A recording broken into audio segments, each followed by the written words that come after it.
Okay, another viewer question. Today we're going to be talking about the subject of repentance. Okay, now I have preached about this for a long time, quite a few years now, and I've caught a lot of flack because of the stands that I take for the biblical meaning of repentance. And we're going to be going over what, because I've talked about this in other studies, but this, email that I got here, is saying,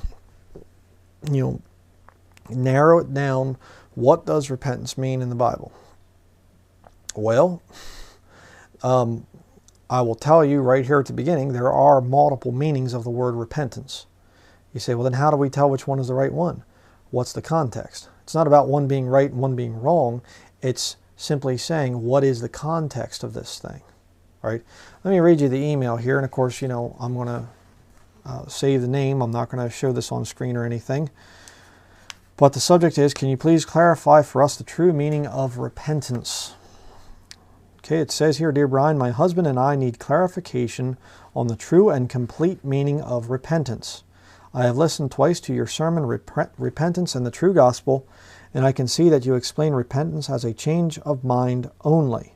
I am saved only for the last 3 years, my husband for 10 years or more, and yet we struggle with this basic stone teaching of the true gospel.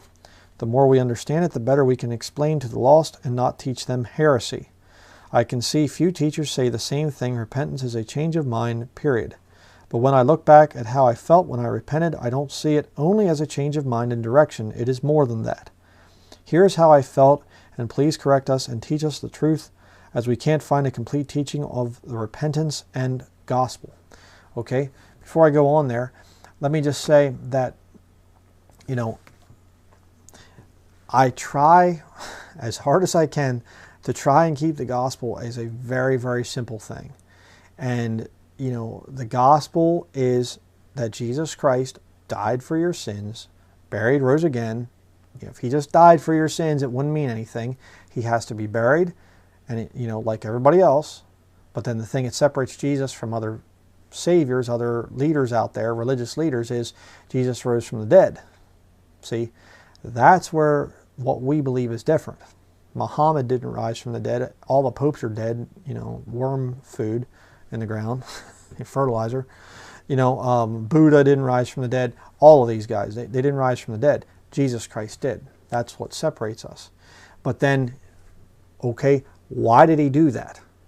Why did he die on the cross? Why was he buried? Why did he rise again the third day? What was the point of that? So you say, so that we could get saved. Okay, saved from what?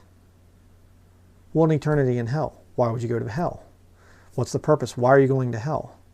Is it just everybody goes to hell, like it or not or whatever? What puts you in hell? Sin.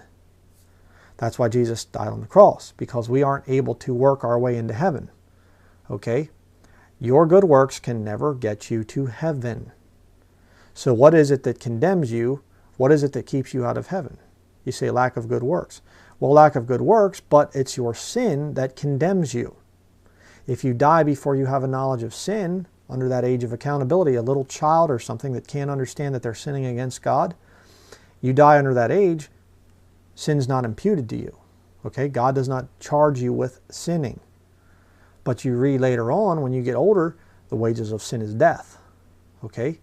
So now, understanding I'm a sinner, I can't save myself. My good works will never save me. Jesus died on that cross. Okay? Now, how does repentance come into this whole thing? Well, repentance falls in there with, I understand I'm a sinner. And understanding that you're a sinner, saying, I'm going to get saved, why would you continue in the same things that you're doing that have you to that point of being convicted now? And see, this is where the whole thing comes in, this heresy of easy believism, because they try to divorce that from the gospel. They try to say, you shouldn't be convicted of sin. You shouldn't say, I'm going to have a changed life after salvation. Things are going to have to change. I don't even understand what all it's going to be yet, but I know if I come to God and I get saved, He is going to tell me what to do at that point in time, and He is going to convict me of sin, and He is going to make my life change. See, it's not about you get saved and then you do all these things to merit your salvation. That's works salvation. I have never taught that. I have never once taught that. And people put that thing on me. Oh, you're teaching works salvation. I am not teaching works salvation. God, through His Holy Spirit, when you get saved, He comes upon you and your views and things of sin will change. Then you live a sinless life. I didn't teach that either. Okay, again, that gets put on me or something. No, you don't just all of a sudden become sinlessly perfect in terms of your regular life and things.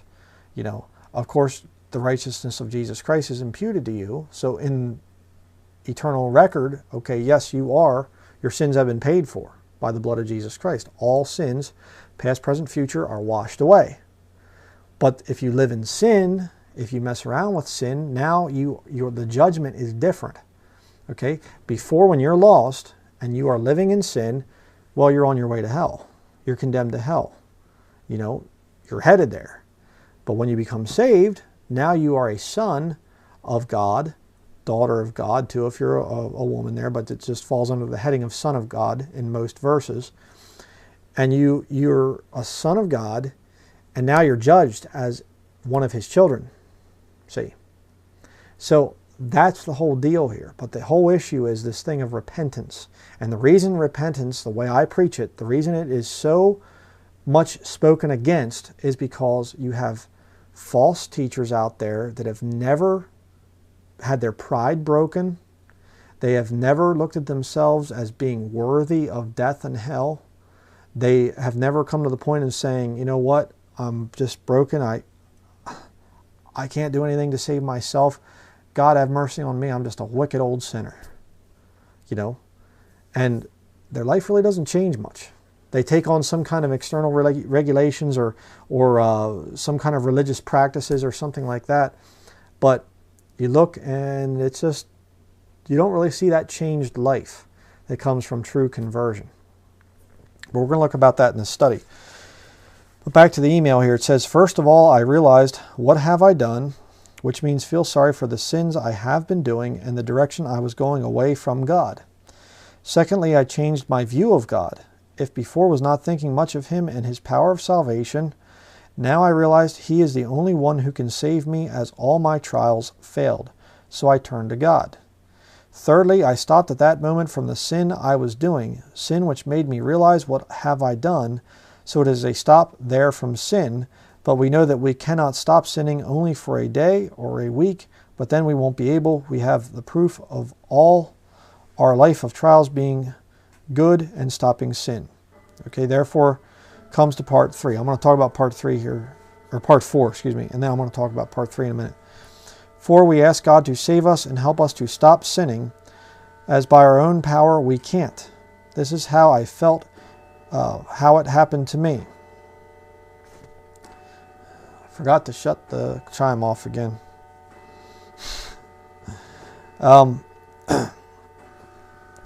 Okay, the third one there. Stopping sinning. All right, at the moment of your salvation. Understanding that. Understanding I have to have a changed life here. Now, see, a lot of people say, well, that's Lordship salvation. Well, Lordship salvation would say that you have to repent of, you have to stop sinning every single sin. You have to just come and confess everything and stop sinning totally, or you didn't really get saved. And that is a heresy, definitely. But when you come to a point of understanding that you are a sinner, okay, I'll give you a good case in point here. Jeffrey Dahmer. If you don't know the story of Jeffrey Dahmer, he was a young man and he was raised in churches. Okay, he went to church growing up. And in his teens, while he was in high school, he had a young man come and they were just kind of hanging out or whatever because his parents were divorcing and they were like, they let him at home the one time by himself for like a couple days or something. And he had a young man come and they were just kind of hanging out or whatever. And the young man said, well, I got to go. And Jeffrey Dahmer killed him, murdered him. And then after high school, it got worse and worse and worse to the point where Jeffrey Dahmer was involved in sodomite relationships. You know, he was in sodomy. and it went from there to cannibalism. And Jeff Dahmer was cutting his victims up and eating parts of their bodies and putting parts of their bodies, preserving parts of the bodies and all this other stuff. Just totally disgusting. Terrible, terrible, horrible things. And he went to prison for it. He finally got caught, went to jail for this thing. And in jail, one of the victim's sisters came in to see Jeff Dahmer, and she said, "You need to find God, and God will forgive you for the sins that you've committed." And so Jeff Dahmer, right then and there, believed in Jesus Christ and went back and ate more people, right? No, no, no. You see, Jeff Dahmer is the extreme case. Most people don't do that level of sin. They just, you know, well, I've only lied and stolen and cheated and things like this. I'm not killing people and eating people. But the point is, he was living a terrible life of sin. And it didn't take much for him to be found guilty of being a sinner before God. Okay? Not going to have to take much, you know, to make him feel convicted for his life of sin, you know, there. And so he was broken at that point in time and said, God would save a wretched, filthy person like me and give me a clean heart and you know, a new life? Yeah. And he got saved. I mean, he really got saved. I read stuff about him. You know, he was talking to people about the Bible version issue, talking about creation science. It was on national television. He testified for Jesus Christ right on national television. Stone Phillips, I don't know if it was NBC or whoever, you know, there, but Stone Phillips is a guy. He's like interviewing him and things, and he's like, you know, I put my faith in the Lord Jesus Christ. You know, changed life. And actually the prisoners that were in jail with him after his conversion, they beat him to death. Killed him. And you know why? I can guarantee it was because he was witnessing to them. Yeah. Changed life. See, but how would it have been if Jeff Dahmer would have continued in that sin? See, when you come to a place where you understand, I'm a sinner, and my sins have separated me and God. I'm now guilty. I'm condemned before God. You're not saying, well, I'm just going to clean up all my sins so I can merit salvation. That would be works. You're saying, God, I'm sick and tired of this sin. I know it's wrong. I've been trying for years to fight this thing. Please, God, help me. You know, I'll tell you another one. If you've not heard some of my testimony before, I need to put the whole thing together. I used to have it on recording, but you know, I need to redo it. But most of my lost life, I was addicted to pornography.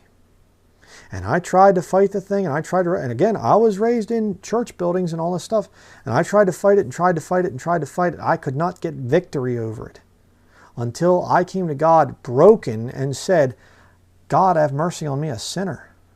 I was scared when I was 25. I had prayed this little prayer of salvation when I was 8 years old in Sunday school. It didn't help me.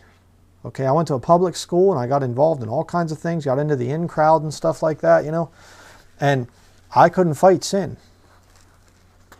I wanted to, but I couldn't fight it until after I got saved. And then when I got saved, you say, oh, then you never looked at it again after that. No, it was still a little bit of a struggle for a little while. Okay? It still went for a little while, and I struggled and struggled and struggled, and finally the Lord helped me, you know, give me victory over that thing. It's an addiction, okay? And I understand there are addictions out there. I've had some of you viewers talk about addictions to cigarettes, addictions to alcohol, and things like that. And I do know some of you struggle with pornography as well. You know, the point is, if you are saved, if you are genuinely saved, God can eventually lead you out of that sin. You say, well, then you're sinlessly perfect. Yeah, right. You ought to know better after watching my videos. I mean, come on. You know, I'm not sinlessly perfect. But the point is, as I live longer here on the earth, you know, I get more and more away from those sins of the flesh and the lusts of the flesh and things like that. There's a change. You know, that's the way it's supposed to be. And that's what, you know, the sister is writing here. There's supposed to be a change that happens. Back to the article here.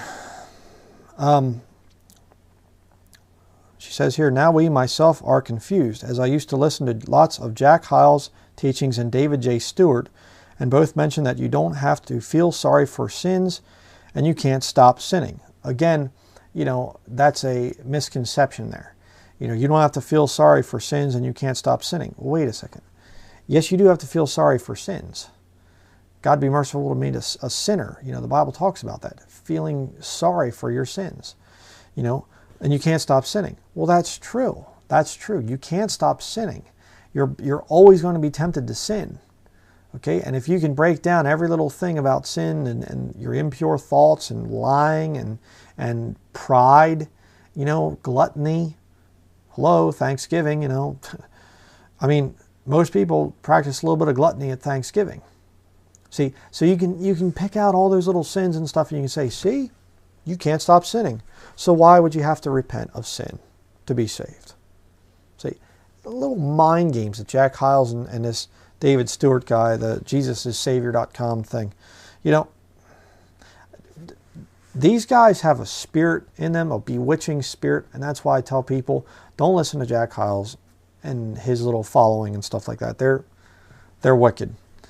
And of course, oh, you don't have to repent of sins. Okay, yeah, well, tell us, preach it there, preacher, to us. Jack Hyles, you're up there preaching to us about sin, and you yourself, you're, fornicating with your deacon's wife, Jenny Nishik, and you're up there, you don't have to quit sinning. Well, of course he's going to say that. He himself is a rotten sinner. He himself is fornicating with his deacon's wife. Of course he's going to say you don't have to quit sinning.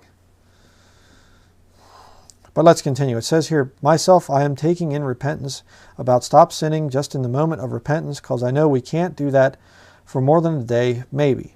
But maybe they talk about stop sinning for good, not only in the moment of repentance. That's why maybe they say we can't stop sinning. But their sermons are about repentance, so maybe they do talk that we can't stop from sinning ever, even in the moment of repentance. Jack actually asks, from which sins shall we turn? Because we don't know all our sins, and he gives examples of Scripture. Cleanse me thou of secret faults, which David prayed for a proof. To me, faults is not the same as sins, so to me it sounded not a good proof to use that Scripture as an example that we cannot turn from sin. If you want, I can find that sermon which is written on his website and send you. No, thank you. So a few days ago, I prayed again to God as I listened to some teachers which seem saved and try to refute Lordship salvation, and which says that repentance is a change of mind only. But after my prayer, God made me study the Scriptures for this, and here's what I found from the Scriptures, which proves what I have experienced at the moment of salvation. Okay. And of course, that thing that Jack Hyles says, about secret faults and things like this, that you can't even realize all the sins, See, again, it's this Jesuitical mind control tactic. Stephen Anderson uses this all the time. I can prove to you, I can document that some Jews in Israel are not really Jews. They aren't kindredly Jewish. And that's true. That's true. That's very true. There are some people that have just converted to Judaism and they became citizens of Israel and whatever. But see, what they'll do is they'll say, so because I can prove that some Jews are not truly Jewish, then that throws off all Jews. No Jew can truly say that they're truly Jewish. That's a stupid line of reasoning. And see, Jack Hyles is doing the same thing. You can't possibly, repent of all your sins that you've ever committed. So therefore, why repent of any? No, that doesn't work that way. That's stupid. You're coming to God and you're saying, I'm a sinner. And out there, what your main sins are. You know what you're struggling with. I don't have to tell you. It's between you and God, and you know that there are issues in your life that are making problems between you and the Lord. It might be pride, it might be covetousness, it might be whatever. You know what it is that you have to get cleaned up. But it says here, we're going to look at a bunch of scriptures coming up, but I'm just trying to get through this email here. It says, also, in order for you to know what I believe, is that we are saved by repenting, full meaning below, turning to God, asking Him for forgiveness and salvation. We are saved by grace alone and no works whatsoever. We are not kept saved if we do good works. We are sealed forever on salvation. We do good works as a thank you to God, and because this is the way the Holy Spirit makes us feel after salvation, we do works after salvation as a proof to ourselves and the world that we are saved out of gratitude to God. We try to please Him now, if before we couldn't care less of Him. I believe sooner or later it has to show fruits, works meet for repentance. That's what the Bible teaches. Proofs of our repentance and our rewards in heaven. It is very strange that I cannot find a good, simple teaching in Scriptures to back it up for repentance. Yes, we do have to teach the saved about this and that, and how to stay strong in true teachings, but our main concern should be for the lost, to make teachings for the lost mainly, to explain repentance, salvation, and of course, what you are doing, misconceptions of hell, angels, who God really is, etc. Plus, these teachings might remain left behind for them if Antichrist won't find it and destroy it. Here's what I found from the Scriptures. Okay, now we're going to look at some Scriptures here. Okay, but just very good points here so far, and a lot of good arguments. And this, I mean, this is something that a lot of the brethren are fighting over more and more, because, you know, the Bible says in Matthew chapter 24, because iniquity shall abound, the love of many shall wax cold. So what do we have in the last days? Do we have a little bit of iniquity or a lot? A whole lot. So there's a lot more area where you can say, yes, but I know somebody and they say that they're a Christian, but they're, you know, watching Hollywood movies, which wouldn't have existed 100 years ago, essentially, you know. And they're doing this and they're doing that, but I think that they're still saved. See, iniquity abounds. That's why there's such a problem with this whole thing. That, and also in most of the free countries like America especially, you can have, you know, you can be a Christian and it doesn't cost you a thing. Okay? I mean, try out going over to Pakistan or some Islamic country like that and saying, you know, being a Christian isn't going to cost you anything. It's not going to mean a changed life. You know, tell somebody over there that. They'll laugh in your face. They'll say, what are you talking about? You must be from America. But let's first go to Luke chapter 13, verse 3. Here we have the first verse that's listed on the sister's, scriptures list. Luke chapter 13, verse 3. I tell you, nay, but except ye repent, ye shall all likewise perish. She has written here, if you do not repent, you cannot be saved. Okay, now, what is the repentance here in Luke chapter 13? Well, let's get the context. Look up at verse 1. There were present at that season some that told him of the Galileans, whose blood Pilate had mingled with their sacrifices. And Jesus answering said unto them, suppose ye that these Galileans were sinners above all the Galileans, because they suffered such things? Okay, what happened to them? Pilate sent in basically soldiers, I would assume, and killed them. They're in there doing their sacrifices and stuff, these Jews, you know, and Pilate's like, sends in a bunch of soldiers, just kills them.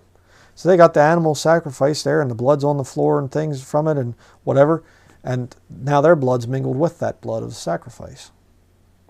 And Jesus says there, suppose ye that these Galileans were sinners above all the Galileans, because they suffered such things? Verse 3, I tell you, nay, but except ye repent, ye shall all likewise perish. Now what's going on there? Nationally, Israel was suffering. Israel, God was using heathen nations to punish Israel at this time. Why? They had rejected Him. They were doing their own thing. You know, they were getting wicked. They were raising up all these traditions and things of men to overthrow Scripture. There was all kinds of trouble back then. So God's just like, go ahead, heathen, go on in there and destroy them, you know, whatever. So what is this talking about here? This reference to repent. Except ye repent, ye shall all likewise perish. It is talking about a change, okay? A change of mind, a changed direction there, right? If your nation turns away from God, you know, turn away from God, if they don't turn back to God, except ye repent, ye shall all likewise perish. That's what Jesus is preaching there. In other words, any nation that turns its back on God is going to suffer pagan armies coming in and destroying people and killing people. And it wasn't that those priests were just wicked and things like that, and God singled out those priests alone. No, no. It was that the nation was wicked. And because those priests are part of the nation, they might have been good people and whatever else, but they had to suffer because God's judgment was on the nation of Israel. You know, and America today, except we repent, we are going to likewise perish, is what happened to Israel there in the first century. Right now, with all the sodomy and the abortion and all these other horrible things that America is doing, and Hollywood and the biggest pornography producer in the world, all this stuff, the government shipping in drugs, and I mean, all these things, all this wicked stuff. If we don't repent, we're going to likewise perish as other great nations have in the past. Okay, so that one is not talking about individual salvation. It is talking about national salvation. Luke chapter 13, verse 3. Okay, you say, well, then you're saying, Brian, that you don't have to repent, you know, or you'll perish, you know. You don't go to hell and things if you don't repent. No, that's there too. But in context, that one is talking about a national repentance. So let's go on to the next one. Luke chapter 24, verse 47. Head over to chapter 24 there in the book of Luke. Luke 24, verse 47. Actually, we'll go up to verse 46. And said unto them, Thus it is written, and thus it behooved Christ to suffer and to rise from the dead the third day. Okay, like it says over in 1 Corinthians chapter 15, the gospel is death, burial, resurrection of Jesus Christ. Verse 47, and that repentance and remission of sins should be preached in his name among all nations, beginning at Jerusalem. And ye are witnesses of these things. Okay, so you have repentance and remission of sins. Now, is that national or is that individual? It's individual. That time it's definitely individual. So we see that repentance is tied with remission of sins.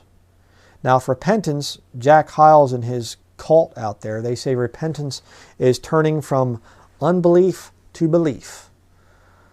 Okay, what are you believing on? The death, burial, resurrection of Jesus Christ. Okay, why? Why are you believing those things?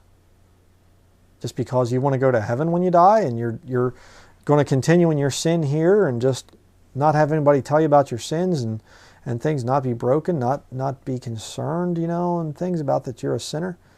I'm just going to be, you know, whatever, I'm just going to believe and just pray a prayer and I'm going to be in, and then I can live my life however I want after that. See, that's a problem. Repentance comes there when there is an understanding that you are a sinner and that you cannot save yourself. Okay, so that repentance leads to remission of sins. Right? And that verse right there, it's not saying belief and remission of sins. It's repentance and remission of sins. You say, well, then belief, you're saying no belief. No. See, because salvation it encompasses the thing of understanding that you're a sinner and understanding that those sins are getting you in trouble with God and saying, I don't want to live this way anymore. And coming to God saying, I'm a sinner. Have mercy upon me as a sinner and change me. And I believe that Jesus died on the cross to pay for my sins. Lord, please save me. See, it's all one event, but there are individual parts in that one event. Right? You don't just say, I mean, you know, if it's just only belief and there's no repentance, there's no understanding of sin and things like that, understanding why you would be going to hell, if that's not there, then there's a lot of people that are saved that have no desire at all to live for the Lord. I mean, there are hundreds upon hundreds of churches now, you know, these Babel buildings, that are sodomite friendly and openly accepting of sodomy. Sodomite churches. They believe in Jesus as their Savior. And you can check those places out. You can check out their websites. They will tell you the gospel, but they leave out repentance. Wonder why that would be. Next, we're going to go to Acts chapter 2, verse 38. That's the next one here on this email. Acts chapter 2, verse 38. Okay, it says, Then Peter said unto them, Repent, and be baptized every one of you in the name of Jesus Christ for the remission of sins, and ye shall receive the gift of the Holy Ghost. Okay, so there again you see the thing of repentance being tied to the remission of sins. Now, I want to say this about the early part of the book of Acts. Acts is a transition book. Matthew is a transition book. Hebrews is a transition book. So you have to be real careful about some of the doctrine that's being taught in it. Okay, Matthew, you're transitioning from Old Testament to New Testament. Okay, coming over there. And the kingdom is being offered. It's the only book in the entire Bible that says kingdom of heaven. Talked about that in other studies. So you're transitioning there where Jesus Christ is showing up and he's offering the kingdom. They reject the king. Jesus dies on the cross, buried, raises again from the dead. Now the early part of the book of Acts, you have the kingdom is still being offered to the Jewish people. Okay, they can still accept Jesus Christ as their Messiah. That's why you aren't seeing many Gentiles in the very early part of the book of Acts. At the end, the Jews are dealing almost exclusively with Gentile believers, you know, and the Jews are just hunting them down wherever they go, you know. So there's a transition in the book of Acts. The transition in the book of Acts is the gospel is first taken to the Jews as a nation. They, you know, the gospel of that Jesus Christ just fulfilled with his death on the cross. And that gospel is going to the Jewish people, and they reject again nationally, so now it goes over to the Gentiles until the time of Jacob's trouble, you see. Hebrews, the book of Hebrews, you're going from the church age, which we're now in, into the time of Jacob's trouble. All right, so again, it's another transition book. So people can get really messed up in the book of Matthew, book of Matthew, the book of Acts, the book of Hebrews. You can get really messed up in those three books. And this is another one right here. You cannot base salvation today off of Acts chapter 2, verse 38. All right? Very important there. Repentance and baptism is not going to save you. Okay? It's faith. All right? That's the mode of salvation right now. Faith, not baptism. All right? That's another one that's very important to get. But again, though, you see the thing of repent for the remission of sins. Now next go to Acts chapter 3, verse 19.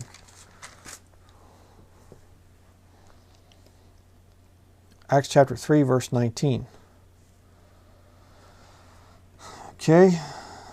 Repent ye therefore, and be converted, that your sins may be blotted out, when the times of refreshing shall come from the presence of the Lord. All right. Repent ye therefore, and be converted, that your sins may be blotted out. So again, we see this thing of conversion and sins being blotted out, sins, you know, the remission of sins. You see it being tied to repentance. And again, you know, you go back into the book of Acts, and it's like, were these people having a changed life? Was there a change that happened after their salvation? Yes, obviously. You know, Stephen. Did Stephen's life change after he got saved? Acts chapter 7? Yes. How about Saul? His name changed to Paul. Acts chapter 9. I saw recently in one of my SAA, you know, Stephen Anderson in his live videos, I said Acts chapter 8 for Paul, and that was Acts chapter 9. Messed up there. But life will change when you get saved. And it's not about you as a person changing things and doing all kinds of stuff to merit your salvation. No. You know, it's about the Lord coming upon you and his Holy Spirit indwelling you and saying, okay, do this, don't do that, you know, whatever else, like that. Your relationship to God changes. Okay, next go to Acts chapter 11, verse 18.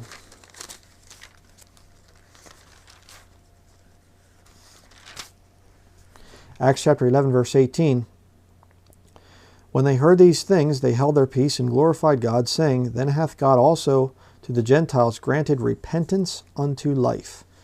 Okay, what's going on there? The Jews are hearing Gentiles speaking in other tongues.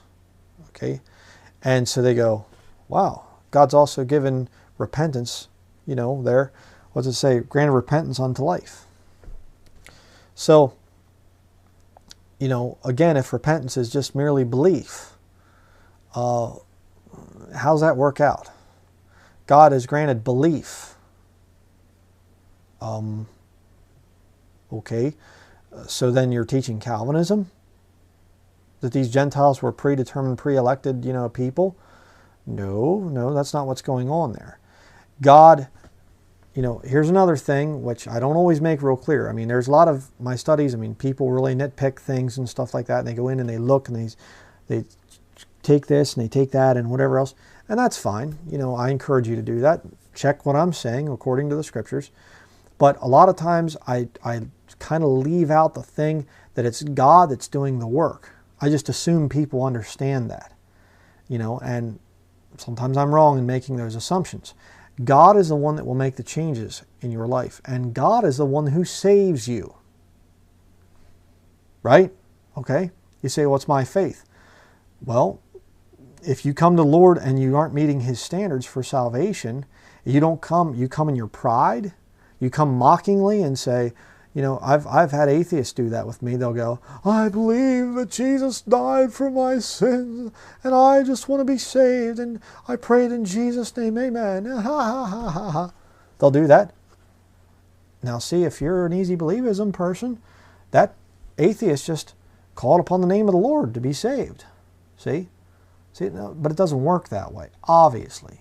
You'd have to be rather stupid to think that atheist is saved now because he, said that he believes in Jesus. Obviously he doesn't. He's just being sarcastic, But you have somebody that says, I want to use this Christian religion for my profit. I forget one of the popes, early on, one of the popes, I forget what it was, around, I forget what, 700 to 800 AD, something, I forget. I should have that written. It's not part of the study or whatever, but one of the popes said how profitable the fable of Christ has been to us. It's in the movie The Forbidden Book. They quote that, how profitable the fable of Christ has been to us. Now, if you'd have talked to that guy, if you'd hear him preach or do his official declarations, I'm sure he said that he was a Christian, that he believed in Jesus. But he was using Jesus to make money, just like Jack Hyles did, and a lot of these other guys, ministers of Satan. So, again, what is the repentance there? That God grants repentance to somebody. That is, they come to God and God looks and He looks at their heart and He says, okay, I see that you've come to me in the right condition. You're a sinner. You can't save yourself. Therefore, you came in the right spirit. You came with a broken, contrite spirit. I'm going to save you. You're not here, like the old hymn, Rock of Ages, in my hand no price I bring, simply to thy cross I cling. I don't bring any, there's no self-righteousness. I can't merit my salvation here in any possible way. I simply just have to fall at the mercy of God and just say, God, be merciful to me, a sinner. See? Repenting of your pride, turning from that pride. But let's continue. Says here, it is commanded of God for us to repent. It is not an option. Acts chapter 17, verse 30. So go to Acts chapter 17, verse 30.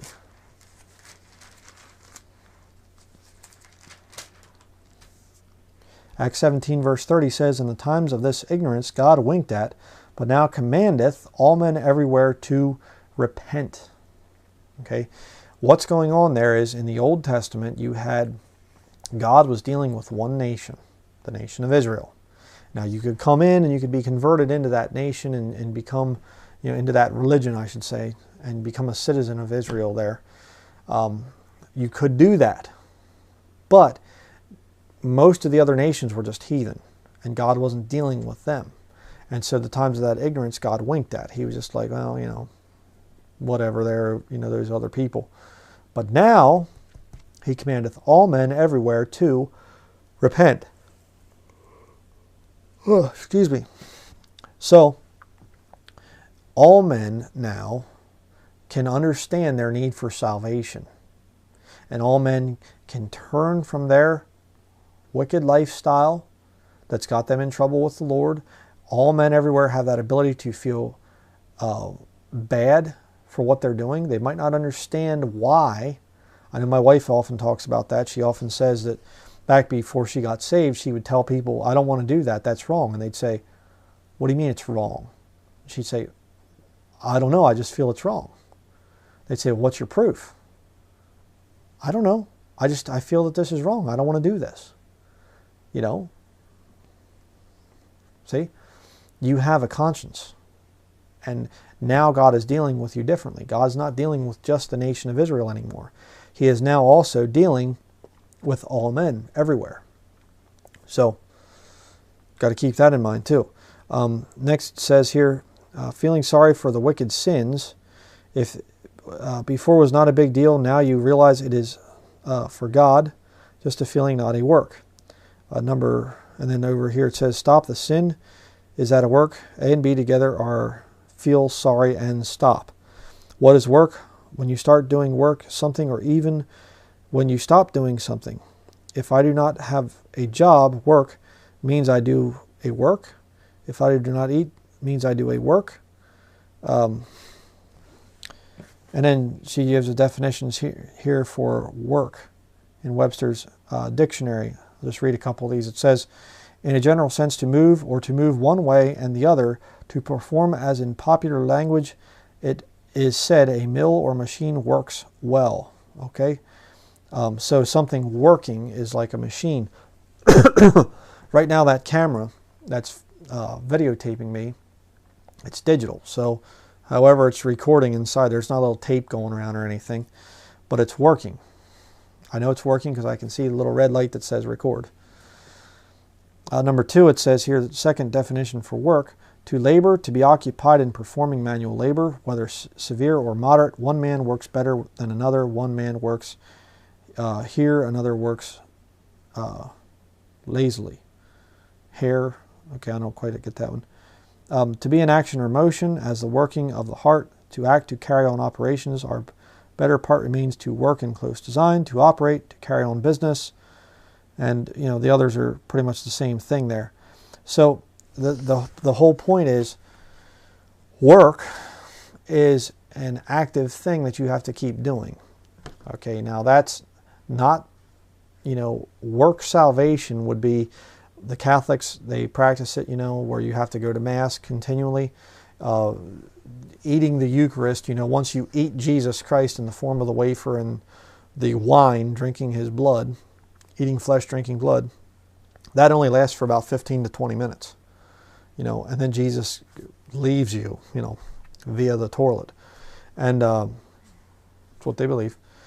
And, you know, so salvation for a Catholic is a continuing process. You're never done with salvation. You have to continually save yourself. And those people that don't believe in eternal security, you know, which I do, I've defended it, you know, I do believe in eternal security. And those people that do not believe in eternal security, they are keeping themselves saved. I'm going to be bringing out some stuff in the future about the Amish cult. I'm actually been talking to some Amish in the area here and finding out some pretty interesting things. My wife and I are doing a lot of study into this whole thing, so it's very interesting what we're finding. But most of them do not believe in eternal security. And they are working. That's why they live without the electric. That's why they live in peculiar ways and dress peculiar ways, whatever. They are trying to merit their salvation. Just like a monk at a monastery or a nun in a convent. That's what they're doing. See, that's work salvation. Somebody that comes and says, you know, I'm going to live a different life after I get saved, of trying to clean up my life and trying to, you know, I'll obey the Lord and the Lord will give me a changed life. That's not work salvation, okay? Because you're not excluding faith in Jesus Christ as the means of salvation. That's there. And then what you do afterwards is about sanctification, staying right with the Lord. Staying away from sin so you don't mess up your life. That's not work salvation, okay? And this sister is not teaching work salvation by what she's written here. But next we're going to go to Jeremiah chapter 8, verse 6. There's a lot of good verses here that she's brought up. And I'm going to look at these verses in the study here. Jeremiah chapter 8, verse 6. I hearkened and heard, but they spake not aright. No man repented him of his wickedness, saying, What have I done? Every one turned to his course as the horse rusheth into the battle. Okay? No man turned him, look what it says there. No man repented him of his wickedness. Okay? Now what does that mean? You say, turning from unbelief to belief. Please, come on. First of all, Jesus Christ hadn't even died on the cross yet at this point in time. We're back in the Old Testament. But secondly, look at that. Repented him of his wickedness. See, it is something where you are turning from living that life of wickedness. You know, and you say, well, then you'll never sin again. No, that's not the argument here. The argument here is not turning and becoming sinlessly perfect in and of your own works, in your own system there. It's simply saying your attitude, your mindset changes to that life of sin that you once lived. And now by God's power, when God saves you and His Holy Spirit comes upon you, now you have the ability to turn from that sinful life of your past and to have a new life in Christ Jesus. Do you understand that? A lot of people don't seem to get that. And they're defending all kinds of people out there that simply say that they're saved, and yet things aren't quite lining up. Next, go to Job chapter 42.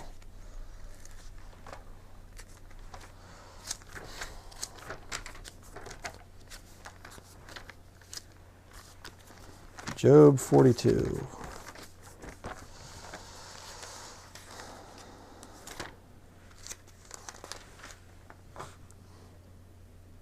Okay, wherefore I abhor myself and repent in dust and ashes.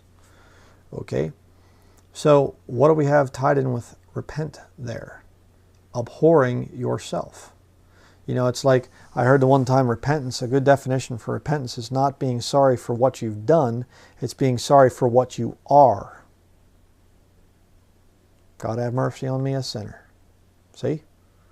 I mean, you can get caught doing some kind of a sin, and you can cry your crocodile tears and, I'm so sorry, I'll never do it again. Oh, I can't believe it was bad. It was a terrible thing. You know, a week later, you're back doing it again. But see, it's a different philosophy when you come to the Lord and you say, I'm not only sorry for what I've done, I'm sorry for who I am, for what I am. I'm useless before you, God.